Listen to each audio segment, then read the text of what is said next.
রাজা আসে রাজা যায়। আমিনুল ইসলাম বুলবুলের কমিটি ভেঙে গেছে, বিসিবিতে অ্যাডহক কমিটির সভাপতি হয়ে এসেছেন তামিম ইকবাল খান। কিন্তু টি-20 বিশ্বকাপে বাংলাদেশের না খেলার ইস্যু যেন কিছুতেই পূরণ হয় না।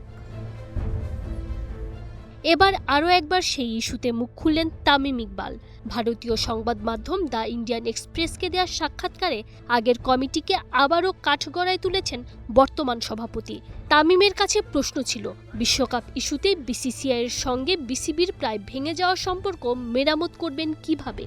তামিমের সাফ জবাব, টি-20 বিশ্বকাপের বিষয়টি যখন ঘটেছিল তিনিই সবার আগে প্রকাশ্যে মুখ খুলেছিলেন। আগের বোর্ড ঠিক করেনি, তবে বিসিসিআই প্রেসিডেন্ট মিথুন মানহাসের সঙ্গে তার সম্পর্কটা বেশ ভালো। তামিমের আশা সম্পর্ক মেরামত করা সম্ভব।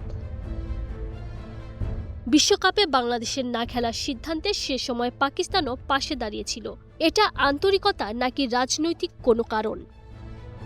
তামিম অবশ্য এ প্রশ্নের উত্তর সরাসরি কিছু বলেননি। তার মতে যাই হোক, যেভাবেই হোক, বাংলাদেশ বিশ্বকাপ খেলার সুযোগ হারিয়েছে, এটাই সবচেয়ে বড় লস। আইসিসি চলে ভারতীয় বোর্ডের কথায়, এমন অভিযোগ প্রায়ই তোলেন দেশের ক্রিকেট প্রেমীরা। তবে তামিমের মতে আইসিসি আর সংস্থাটির সভাপতি জয় শাহ যথেষ্ট সহনশীল এবং আন্তরিক। তামিম বিশ্বাস করেন কোনো দেশই বাংলাদেশের ক্ষতি চায় না।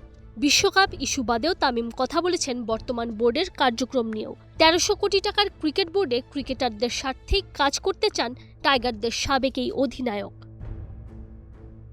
সেই সাথে বেটিং এবং ক্রীড়া দুর্নীতির সাথে জড়িতদের বিরুদ্ধে কঠোর পদক্ষেপ নিতেও পিছুপা হবেন না তামিম ইকবাল। ৯০ দিনের জন্য অ্যাডহক কমিটির সদস্য হলেও ৬০ দিনের মধ্যেই নির্বাচন দিতে চান।